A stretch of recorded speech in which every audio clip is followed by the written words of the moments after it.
ये नमामि गंगे वाला प्रोजेक्ट पर क्या हुआ? अगर हमारी पॉलिसी है कि 10 BOD 10 TSS पे होनी चाहिए तो वो क्यों नहीं हो रहा है? इस टेक्नोलॉजी के ज़माने में क्या कोई ऐसा टेक्नोलॉजी अभी तक आविष्कार नहीं हुआ कि इन सब चीज़ों को और फास्ट फेज में काम किया जा सके और बेहतर तरीके से काम लिया जा सके? तो हमें थोड़ा जो काम है नमामि गंगे का, उनको थोड़ा साइंटिफिकली और ऑनेस्टी और थोड़ी होनी पड़ेगी, जो नहीं है मुझे दिख रहा है। हम अपने वेस्ट वाटर को प्रॉपरली ट्रीट नहीं कर पा रहे हैं। क्या ये सिटीज बनने की वजह से हुआ है या अनप्लान्ड सिटीज बनने की वजह से हुआ है? ये जो पूजा पाठ करने वाले लोग हैं, ये नदी पे आना छोड़ दे तो कल नदी को कोई नहीं पूछेगा। यहाँ पे आपको जो है ना, ये नदी नहीं, यहाँ पे बिल्डिंग बनती दिखेगी आप। अभी के टाइम में सबसे बड़ा पोल्यूशन क्या है यमुना जी के लिए? समाज को अपना हिस्सा मान के चलिए। आप समाज है, समाज आप में है, आप समाज में है। स्वागत है आपको हमारे इस चैनल में, जिसमें हम सस्टेनेबिलिटी और एनवायरनमेंट फ्रेंडली बातें करते हैं और इससे आप लोगों की दिमाग में एक कॉन्शियसनेस जगाने की कोशिश करते हैं। आज हम एक ऐसे स्टार जिनसे बात करने वाले हैं, जिनके बारे में जानने वाले हैं, उनके काम के बारे में जानने वाले हैं और यमुना की सफाई, यमुना को कैसे अच्छा किया जा सकता है, यमुना की अभी का क्या हालत है, इस बारे में हम कुछ जानकारी लेंगे और सस्टेनेबिलिटी को और किस तरीके से हम अच्छी तरह से जी सकें, इस बारे में कुछ जानकारी लेंगे। पंकज भैया आपका सबसे पहले तो आप हमें ये बताइए कि आज आप इस गेटअप में क्यों हैं, और दूसरी ये कि आप हो कौन? पंकज भैया तो मैं कहता हूँ या और लोग कहते हैं। बेसिकली आप कौन हो और आपके दिमाग में ये कॉन्शियसनेस कैसे आया, कि आपने शुरुआत कैसे आया कि मेरे को ये इस टाइप के काम करना है, जैसे यमुना सफाई करना है? आपको मैं पहले बता दूं, मेरी हिंदी बहुत ख़राब है, पर फिर भी ये जो इनिशिएटिव है वो मैं किसी और के थ्रू कर नहीं सकता था, इसलिए मैंने चालू कर लिया। तो आप मुझे बता दीजिए कि सबसे पहले पंकज भैया कौन है और पंकज भैया की क्वालिफिकेशंस किस टाइप का है, किस टाइप से पंकज भैया ने ये सब चीज़ें किया, और आज आप इस गेटअप में क्यों हो?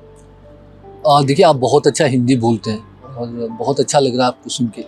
मैं कौन हूँ ये मैं भी नहीं जानता। मैं भी वही ढूंढ रहा हूँ कि मैं हूँ कौन। जो भी जो है काम मिल रहा है कर रहे हैं। ये जो काम कर रहा हूँ ये भी मैंने डिसाइड नहीं किया, पता नहीं दिमाग में आया हम कर रहे हैं। और जो आपने कहा कि मैं क्या करता हूँ, देखिए, एक जो चीज़ें मुझे लगे कि ठीक होनी चाहिए, जैसे हम लोग नदियों के ऊपर काम करते हैं, तो as a individual, as a team हम जो कर सकते हैं नदियों पे, एक लड़का या एक ग्रुप आके क्या कर सकता है कि वो सॉलिड वेस्ट हटा लेगा। तो हम लोग घाट पे आके सॉलिड वेस्ट जो है हटाते हैं और वो सॉलिड वेस्ट नगर निगम ले जाती है यहाँ से। उनके साथ साथ हम लोग नदी के ऊपर रिसर्च करते हैं कि वाटर पोल्यूशन क्यों हो रहा है, और लोगों को हम लोग जो है साइंटिफिकली अवेयर भी करते हैं कि क्या क्या किया जा सकता है बेहतर और क्या क्या होना चाहिए। तो ये चीज़ें हैं ओवरऑल। और मैंने जो ये गेटअप पहन रखा है, जो हमारा आज का जो काम है वो सभी माँओं के लिए है। हमने ये ड्राई माँओं के लिए ही रखा था, हर दिन माँओं के लिए ही होता है, बट आज हमने माँ के गेटअप में आके माँ को ये ये चीज़ भेंट की, इसलिए हम ये सारी में हैं। पंकज भैया, आपके हिसाब से अभी के टाइम में सबसे बड़ा पोल्यूशन क्या है यमुना जी के लिए? देखिए, पोल्यूशन आप देखेंगे, जब हम कहते हैं नदी पोल्यूशन, यमुना हो, गंगा हो या कोई भी नदी हो, तो उसका मतलब आपको समझ में आएगा कि नदी में पानी के अलावा कुछ और मिल गया, मतलब पोल्यूशन हो गया। चाहे वो फैक्ट्री का वेस्ट हो, या हमने प्लास्टिक डाल दी, या हमने कुछ और डाल दिया। आप इवन फूल पत्तियाँ भी डालते हो तो वो भी पोल्यूशन में ही काम होता है। तो ये हो क्यों रहा है? क्योंकि जो हमारे शहर का जो वेस्ट वाटर है, जैसे मानिए कि हम सब लोग अभी शहर में रह रहे हैं और इतनी ज़्यादा पॉपुलेशन है, उनका जो है घर का मलमूत्र वो जनरेट होता है। गवर्नमेंट की पॉलिसी के हिसाब से उनको प्रॉपर ट्रीट करके रीयूज किया जाना चाहिए। रीयूज करके भी जो बचता है उसके बाद वो नदी में आप फ्लो करें, पर वो हो नहीं रहा है। हम अपने वेस्ट वाटर को प्रॉपरली ट्रीट नहीं कर पा रहे हैं। अनट्रीटेड वेस्ट वाटर आप नदियों में देख रहे हैं, जिसकी वजह से सभी नदियों में प्रॉब्लम है, सभी नदियों में पोल्यूशन। इसके अलावा और कोई कारण नहीं है नदी के पोल्यूशन का। आपने बोला ये जो industrial waste industrial, household दोनों दोनों ही है। ज़्यादातर हाउस होल्ड वेस्ट वाटर का। अब मैं आपको अच्छा। आंकड़ा बताता हूँ। हाउस होल्ड वेस्ट वाटर पूरे देश में 7,400 करोड़ लीटर, ये गवर्नमेंट का आंकड़ा, इससे कहीं ज़्यादा होगी, इतना है करोड़ लीटर हर दिन जनरेट हो रहे हैं, जो कि हर दिन 7,400 करोड़ लीटर। उनमें से जो है सिर्फ अभी जो है ऑफिशियली 3200 करोड़ लीटर ट्रीट कर रहे हैं। बाकी के जो है जो 60% से ज़्यादा है वो बाईपास किया जा रहा है, बाईपास किया जा रहा है, हाँ, अलग इसी अलग। वजह से ये पोल्यूशन। और आपके हिसाब से क्या लगता है कि हम इसको कैसे टैकल कर सकते हैं एज इंडिविजुअल? देखिए, एज ए इंडिविजुअल हम कुछ नहीं कर सकते, आप बस सरकार से सवाल कर सकते हैं, उसके अलावा कुछ नहीं कर सकते। अब देखिए, होता ये है कि अभी जो है पानी का कंट्रोल लोगों के हाथ में नहीं है। आपका पानी कहाँ से आता है ये सरकार डिसाइड करेगा, आपका पानी इस्तेमाल होने के बाद कहाँ जाएगा ये भी सरकार डिसाइड करेगा। आप तभी कुछ कर पाएंगे जब आपके हाथ में होगा। आप ज़्यादा से ज़्यादा ये कर सकते हैं कि नेचुरल फ्री प्रोडक्ट ले आएंगे आप, और उससे ये होगा कि केमिकल्स की वो कम जाएंगे। फिर भी आपके घर से जो मलमूत्र निकलेगा वो जाएगा ही जाएगा। तो हम छोटे मोटे स्टेप ले सकते हैं, नेचुरल प्रोडक्ट यूज़ कर सकते हैं, बट वो बहुत बड़े लेवल पे कुछ इम्पैक्ट नहीं करने वाला।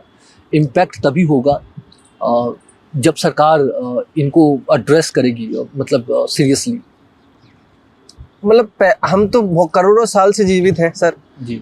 और अभी ये सब प्रॉब्लम्स क्यों आ रहे? मतलब कुछ सालों में ये सब प्रॉब्लम्स क्यों आ रहे? क्या ये सिटीज बनने की वजह से हुआ है या अनप्लान्ड सिटीज बनने की वजह से हुआ है? देखिए, प्लान्ड सिटी हो या अनप्लान्ड सिटी हो, उससे इम्पैक्ट नहीं पड़ता। इम्पैक्ट क्या पड़ता है? एक तो है कि पॉपुलेशन बहुत ज़्यादा बढ़ गई। उसके साथ साथ दूसरी सबसे बड़ी समस्या है कि पहले क्या था कि हमारे पास जो है स्रोत अलग अलग थे, नदियों के किनारे शहर बसते थे, पर जो पानी का कंट्रोल था वो सरकार के हाथ में नहीं था। ये आज़ादी के बाद ये कंट्रोल गवर्नमेंट के हाथ में आने लगा है पूरी तरीके से। पहले क्या था, अभी भी आप गांव में जाएंगे तो गांव में नलका लगा होता है, कुएं होते हैं, वहाँ से वो पानी निकाला, वो नहाएंगे और नहाने के बाद वो पानी जो है चले जाएगी खेतों में चले जाएगी, कहीं और चले जाएगी। पहले क्या था, आज से 50 साल पहले शौचालय की सुविधा नहीं थी, लोग खेतों में जाते थे। तो खेतों में जाते थे तो घर से जो है ये सीवेज जो है मलमूत्र तो निकलता ही नहीं था, बहुत कम लोगों के पास था, 5-10% के पास था। बट अब क्या हो रहा है कि सरकार ने सभी को शौचालय तो बना लिया, बट वो शौचालय का पानी कहाँ जाएगा? हमने ट्रीटमेंट प्लांट नहीं बनाए उनके लिए। तो गवर्नमेंट ने बहुत अच्छा इनिशिएटिव लिया कि आप हर घर शौचालय चाह रहे हो, बट हर घर शौचालय का पानी कहाँ जाएगा ये भी तो आप डिसाइड करिए, क्या नदी में डाल दीजिएगा आप? तो जो प्लानिंग हमारी हुई है कि शौचालय और ट्रीटमेंट प्लांट में बहुत ज़्यादा अभी गैप है कि आप उनको पहले सीवेज सिस्टम बिठाइए, उनको लाइए प्लांट तक, ट्रीट कीजिए, तभी होगा। आप शौचालय बना दिए, वो सारे पानी जो है एक चैनल के थ्रू नदी में बहा दिए जाते हैं। भैया मेरा एक और सवाल है, मतलब मेरे सवाल ऐसे भी हो सकते हैं कि आप बोलोगे कि कैसे बेवकूफ़ वाली बातें कर रहा है। मेरे बिल्कुल बच्चों वाली सवाल है, क्योंकि मेरे ऑडियंस, टारगेट ऑडियंस कुछ ऐसे ही है, मेरी तरह लोग हैं वो जो समझते नहीं है चीज़ों को। हैं, आप कहते हो कि यमुना गंदा है, मेरे को भी दिख रहा है गंदा है, पर ये तो टाइम टू टाइम हुआ है और एक मदर नेचर की तरीके से मेरी समझ ही है, मैं गलत समझ सकता हूँ, बट इसको ये जो गंदा है अगर है तो ये तो ऑटोमेटिकली हुआ, इसमें क्या ज़रूरत है कुछ करने की? अगर हम अभी सफाई कर रहे हैं, क्यों, क्या ज़रूरत क्या है यमुना सफाई करने की? यमुना खुद ही जब बारिश आ जाएगा खुद ही चला जाएगा, ये मेरी समझ है। आप मुझे बताइए हम सफाई क्यों करें? हाँ, बिल्कुल, आपने ये बहुत अच्छा सवाल है।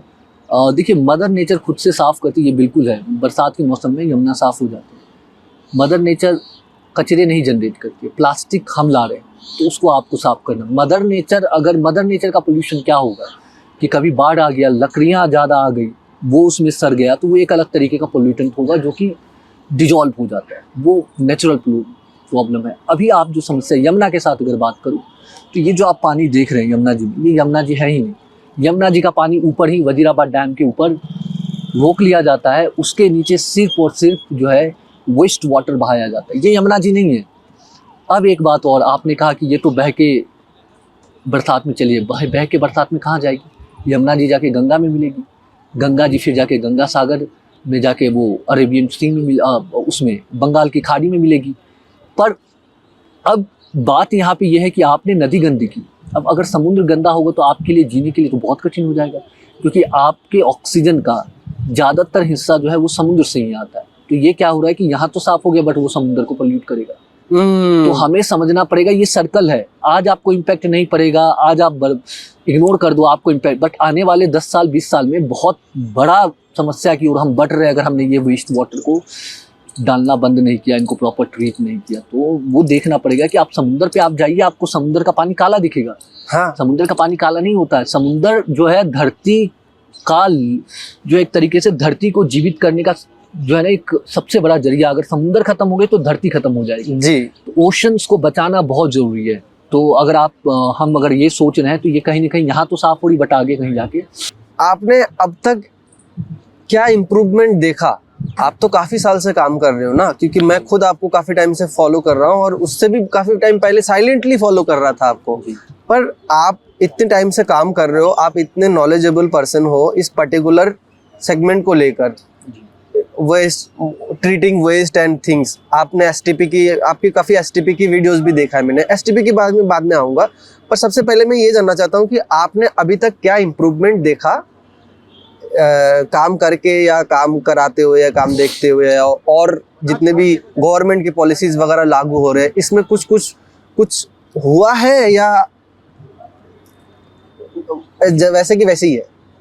देखिए, आप जब कहते हैं कि हमारे काम से क्या फर्क पड़ा, आप एसटीपी शब्द बोल रहे हैं, मतलब कहीं ना आपने वो वीडियो देखी, आपको समझ में आया एसटीपी कुछ होता है। हाँ। वैसे लाखों बच्चे हैं जिनको ये एसटीपी का चीजें समझ में आया। उनके हाँ। साथ साथ हम जो एसटीपी कवर करते हैं, एसटीपी होता है क्या, वो भी बता दीजिएगा। हाँ, एसटीपी एक्चुअली में सीवेज ट्रीटमेंट प्लांट होता है।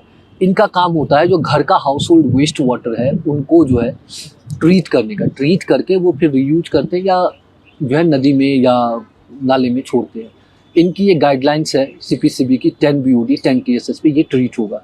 ये मोटा मोटी जानकारी मैंने दी है, वीडियो बहुत सारे हैं, अगर आप चाहें तो देख सकते हैं। अब देखिए हमारे काम का इम्पैक्ट क्या पड़ा कि हमने बहुत सारे एसटीपीज कवर की और पब्लिक को इन चीज़ों के लिए अवेयर किया। बहुत सारे जो गवर्नमेंट में काम करने वाले लोग हैं वो भी इनको देख के थोड़ा चौंके कि एसटीपी का काम ये नहीं है तो कर क्यों है। तो बहुत सारी एसटीपी, 100+ एसटीपी ऐसे हैं जो हमने एक्सपोज किया, उनमें से 100 से ज़्यादा एसटीपी अभी बेहतर काम कर रहे हैं। तो ये हमारे लिए मोटिवेशन टाइप का है कि अगर हम और मेहनत करें थोड़ी तो हो सकता है कि हमारे जो और भी एसटीपीज है दिल्ली में, अभी देश में पूरे 1200 से ज़्यादा एसटीपीज है, वो सारे सही हो जाएंगे और आप सभी लोग भी इनके लिए आगे आए तो ये बेहतर होगा। पंकज भैया, मुझे एक चीज़ और जानना था कि टेक्नोलॉजी बहुत ज़्यादा इवॉल्व हो रहा है, ठीक है, और इतना इवॉल्व हो रहा है कि हर महीने कुछ नया नया टेक्नोलॉजीज आ रहा है।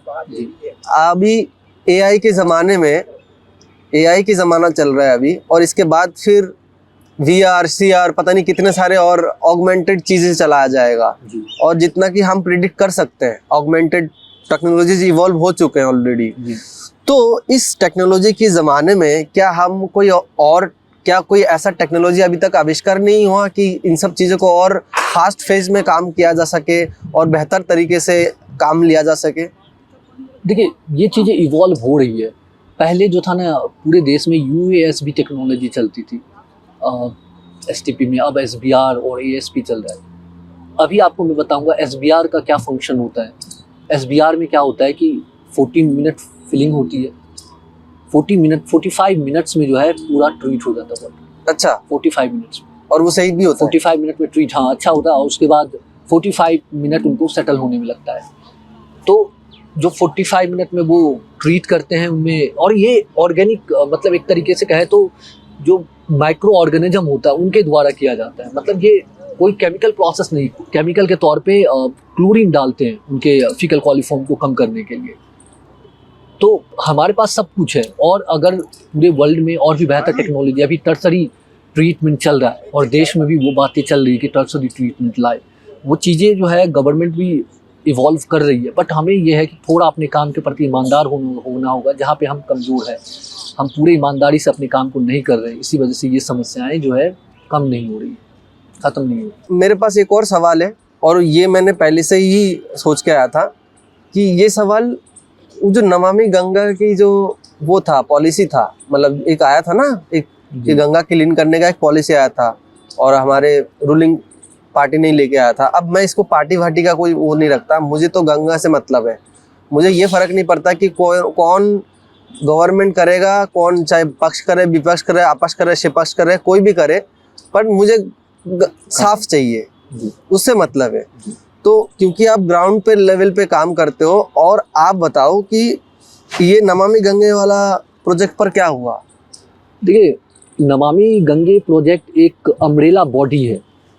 उससे पहले कि आपको हिस्ट्री समझनी पड़ेगी। पहले क्या था, गंगा एक्शन प्लान था, यमुना एक्शन प्लान था, 2 अलग अलग प्लान थे। ये 2 बड़ी नदियाँ जो पोल्यूटेड है उसके लिए काम। 1985 में गंगा एक्शन प्लान आया, 1993 में यमुना एक्शन प्लान आया।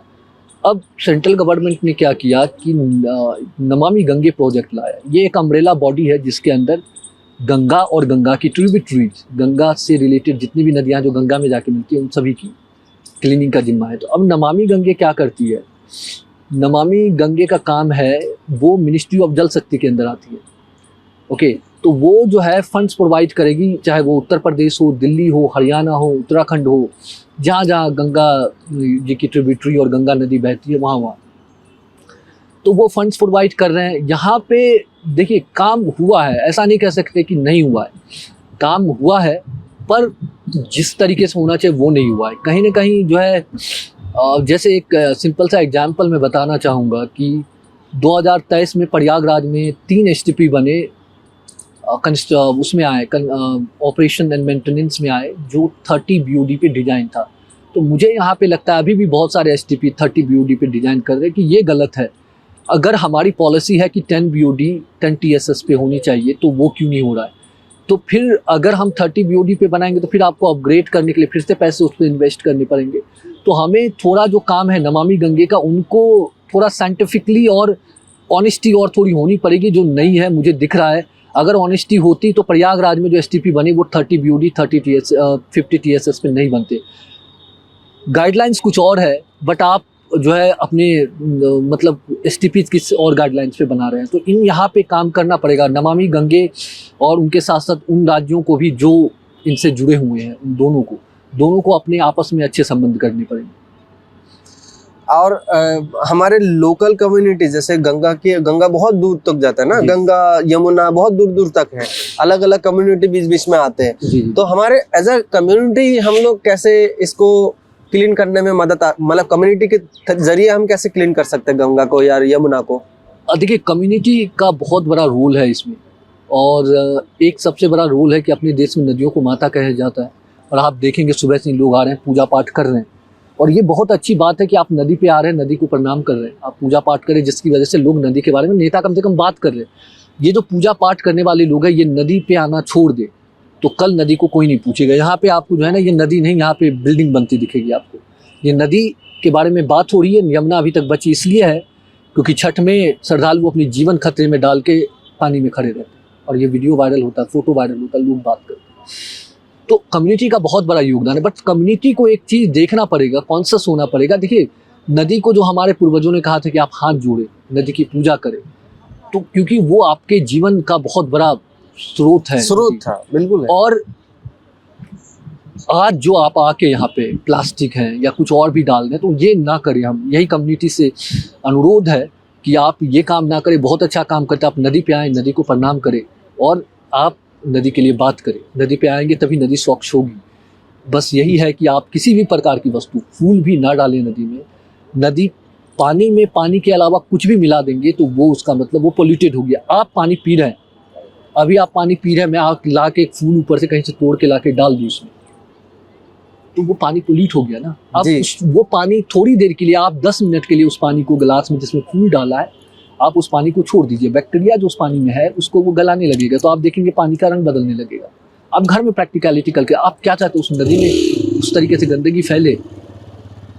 तो ये छोटी छोटी चीज़ें हैं जिनको लोगों को ध्यान देना होगा। प्लास्टिक्स हैं, कपड़े हैं, नदियों पे ना छोड़े, और आपका छोटा छोटा एक्शन जो है बहुत बड़ा बदलाव ला सकता है। और सर, ये जो इंडस्ट्रीज है या एज अ कॉर्पोरेट्स हो गया है ना, तो ये लोग कैसे हमारे मतलब इंडस्ट्रीज और बिजनेसेस कैसे हम हमारे नदी और गंगा को हेल्प कर सकते हैं? मतलब वो लोग क्या कर सकते हैं? जो इंडस्ट्रियलिस्ट है उनका बहुत बड़ा योगदान है नदियों को स्वच्छ करने में। तो वो अगर थोड़ा आगे आए और उनका जो वेस्ट वाटर है वो अगर प्रॉपर ट्रीट करके उसी को रीयूज करे, तो उससे ये होगा कि उनके कंपनी का जो वेस्ट वाटर है वो बाहर भी नहीं जाएगी किसी नाले से नदी में। उनके साथ साथ होगा अगर वो रीयूज करेंगे तो पानी आपने बाहर जाने से रोका। बाकी ये है कि आप अगर रीयूज करेंगे तो आप बाहर का पानी जो स्वच्छ वाटर है उनको भी आप नहीं देंगे। कम मात्रा में ले अपने पानी का ट्रीट करके प्रॉपर रीयूज करें। इंडस्ट्री, गवर्नमेंट और कम्युनिटी ये तीनों अगर कलेक्टिवली काम करे तो हम यमुना जी को, गंगा जी को, सभी नदियों को साफ कर पाएंगे। सभी का योगदान चाहिए और सभी के योगदान से ही नदियाँ स्वच्छ होगी। और ऐसा लंबे समय के लिए ऐसा कौन सा काम हम करें या ऐसा कौन सा कार्य हमें करना चाहिए सब मिलके कि गंगा यमुना इन सबको फुल्ली रिवाइव कर सके, पूरा पुनर्जीवित कर सके? ठीक है, नदी को पूर्ण जीवित करने के लिए हमें देखना होगा कि नदियों पे हम जो कंस्ट्रक्शन कर रहे हैं वो हमें हटाना होगा। एक तो वह नदी से पोल्यूशन कम करना, वो आप अगर नालों को ट्रीट कर लेंगे तो पोल्यूशन कम हो जाएगी। बट उससे नदी पूर्ण जीवित तब होगी जब नदी के किनारे नदी वाले पेड़ होंगे, नदी के नीचे वो जो पेड़ पौधे होते हैं, रेत होते हैं, वो होंगे। तो खनन रोकना होगा। नदी के फ्लड प्लेन पे जो बिल्डिंगें बनाए जा रहे हैं, मतलब कंस्ट्रक्शन किए जा रहे हैं, उन चीज़ों को रोकना होगा, तभी हम नदी को पूर्ण जीवित कर सकते हैं। तो हमें देखना चाहिए नदी को आप रहने दीजिए, नदी का जो क्षेत्र है उनको कम से कम आप इंक्रोच ना करें, तो नदी नदी रहेगी। नहीं तो फिर नदी और नाले में कोई फ़र्क ही नहीं रहेगा, नदी भी नहर बन के रह जाएगी। क्या आप बिलीव करते हैं सस्टेनेबल डेवलपमेंट पे? सस्टेनेबल डेवलपमेंट अगर आप बिलीव करते हैं तो वो किस टाइप के सस्टेनेबल डेवलपमेंट होना चाहिए? देखिए, सस्टेनेबल डेवलपमेंट ये नया टर्म है, नए बच्चे यूज करें। अगर आप इंडिया की हिस्ट्री देखेंगे तो बहुत सस्टेनेबल लोग रहे। अब मैं ये जो साड़ी पहना हूँ, मैं आज जब छोटा था 20 साल 25 साल पहले, मैं देखता था जब ये मेरी मम्मी लोग साड़ी यूज नहीं कर पाती थी तो इसका भुटिया बना लेती थी, सारे साड़ी को लगा के सिल के बिछाने के लिए होता है जो वो करते हैं, बिछाने के लिए बना लिया, पैंट का काट के जो है जो थैला बना लिया। यही है सस्टेनेबल डेवलपमेंट। बिल्कुल, जो ओल्ड प्रैक्टिसेस है उनको आप करिए, वही चीज़ें हैं। आप चीज़ों का रीयूज करिए। कि बाय एंड थ्रो वाली जो पॉलिसी है वो थोड़ा सा हमें कम करना पड़ेगा। सबसे पहले तो ज़रूरत जितनी है उतनी ही सामानें खरीदें, और उसके बाद जो सामान आपने खरीदी उसको रीयूज करने की कोशिश करें। क्या मैसेज देना चाहेंगे हमारे जैसे लोगों के लिए? जैसे मेरे जैसे नासमझ लोग हैं, बहुत सारे हैं, है ना। मेरे ही बहुत सारे दोस्त हैं जो मेरी तरह है, बिल्कुल नासमझ है। हम जो सुनते हैं उसी को समझ लेते हैं और जो हम उसको वेरीफाई नहीं करते हैं। वेरीफाई क्यों, क्या बोले, जांच नहीं करते हैं चीज़ों को, कि भाई जो हम सुन लिया उसी पे बिलीव कर लिया, किसी नेता ने कुछ बोल दिया हम उसी पे बिलीव कर लिया। इस टाइप के हम मेरे जैसे भाई बंधुओं के लिए आप क्या मैसेज देना चाहते हैं? देखिए, एक बात यहाँ पे ये है कि हम सभी लोगों को जो है ना रिस्पॉन्सिबल बनना होगा। जो हम लोग नहीं हैं रिस्पॉन्सिबल इन द सेंस कि देखिए, आप कोई भी काम करते समाज में, XYZ कोई भी काम करते, तो आप देखें क्या आपके उस काम से समाज का किसी भी तरह से नुकसान हो रहा है क्या? अगर वो काम से समाज का नुकसान नहीं हो रहा है तो आप ज़रूर करें। अगर आपको लगता है कि नुकसान हो रहा है तो एक बार सोचिए, ये वही समाज है जहाँ आप रहते हैं। अगर समाज का नुकसान होगा तो आपका नुकसान होगा। तो हमेशा कॉन्शियस रहे कि कौन सा आपका काम समाज के बेहतरी के लिए है या समाज को नुकसान नहीं पहुँचाने के लिए, उसी काम को आप चुनें तो समाज बेहतर होगा। हम सभी को बस यही है कि समाज को अपना हिस्सा मान के चलिए। आप समाज है, समाज आप में है, आप समाज में है, और जिस दिन हम ये समझ के चलेंगे उस दिन समाज बेहतर बनेगा। बहुत धन्यवाद, आपने इतने सारे चीज़ें बोला। आपको कोई सवाल है जो मुझसे पूछना हो आपको? नहीं, आपने बड़ा अच्छा बात कहा कि आप चाइल्ड लेबर थे, जो कि मुझे बहुत अच्छा लगा। और ये बड़ी मुझे नहीं पता कि आप किस परिस्थिति से गुजरे होंगे। मैं ज़रूर इस पर आपसे एक दिन बात करूंगा इसके जी बारे जी में। जी बिल्कुल, कभी। और चाइल्ड लेबर बहुत से लोग होते हैं, बहुत से लोग जो है नशे की ओर चले जाते हैं, बट ये लड़का है और ये समाज में एक एग्जाम्पल बन के आगे आया कि ये चलिए कि वो नशे की ओर नहीं गए, वो उस स्थिति से उठ के यहाँ तक आए और ये इतना अच्छा काम कर रहे हैं। तो उसका सहयोग करें, और उनके साथ साथ बहुत बहुत धन्यवाद कि आपने हिम्मत रखी और वहाँ से यहाँ उठ के आए। थैंक यू सो मच भैया, आपने इतना सारा अच्छे अच्छे बातें बोलने के लिए मेरे लिए। तो दोस्तों यही था हमारे साथ आज के लिए, इतना ही हम इनसे बात कर सकते हैं। भैया की तबीयत खराब है, नहीं तो मैं इनको और देर तक बैठा के रखता। तो ज़्यादातर बातें मेरे हो गए, जो मुझे समझना था एटलीस्ट मेरे को वो चीज़ समझ में आ गई, और मेरे आई एम श्योर कि मेरे जरिए आपको भी समझ में आया होगा। और भैया के एक पेज है, आप उसमें भैया हर एक पेज में हर जगह पर उनके पेज है, आप उनको बस सर्च कीजिए, आपको मिल जाएंगे। इनका नाम है अर्थ वॉरियर आप सर्च करेंगे, उस हर जगह आपको दिख ही जाएगा। तो आप उनको फॉलो कीजिए। फॉलो मुझे करने की जरूरत नहीं है, फॉलो मत करिए मुझे, बट आप देखिए कि आप बेहतर क्या कर सकते हैं। हमें फॉलो करके कुछ नहीं होगा, कुछ ही नहीं होगा, सही बात है। मुझे फॉलो करके आप अपने हिसाब से समाज के लिए बेहतर कुछ करिए। और मैं कभी भी किसी को नहीं कहता कि मुझे फॉलो करिए, हाँ। मत फॉलो करिए। आप मैं तो बोल सकता हूँ, आप मत बोलिए, कोई और बात नहीं। आप देखिए, आपके अंदर अलग कॉन्शियस है, आपके अंदर अलग बुद्धि है, आप हमसे बेहतर सोच सकते हैं। अगर आप अपने बुद्धि का इस्तेमाल करेंगे तो अपने विजडम का इस्तेमाल करें और देखिए कि समाज को हम कैसे क्या दे सकते हैं। देने तो सभी हैं, वो 1% लोग ऐसे बने जो दे सके। मैं दे भी नहीं पा रहा हूँ, वही सॉरी, ये तो अहंकार हो गया मेरा। देने की भी बात नहीं है, वो ये हम उस समाज में रहते हैं कि आप सोचिए कि अगर जो प्रकृति से जो ऑक्सीजन आ रहा है वो 5 सेकंड के लिए बंद हो जाए तो आपके दम घुटने लगे। नदियों से जो पानी आ रही है वो ना मिले तो हम जीवित नहीं रहेंगे। तो आप सोचिए कि हमारे लिए 1 मिनट रहना अपने बल पे पॉसिबल नहीं है। हमारे शरीर में एक एक मांस जो भरे हुए हैं, ब्लड जो है वो सारे मिट्टी से, पेड़ से, पानी से आया है। तो हमारी जिम्मेदारी बनती है, जिसने आपको इतना बड़ा किया उसका नुकसान ना करें। धन्यवाद, थैंक यू भैया।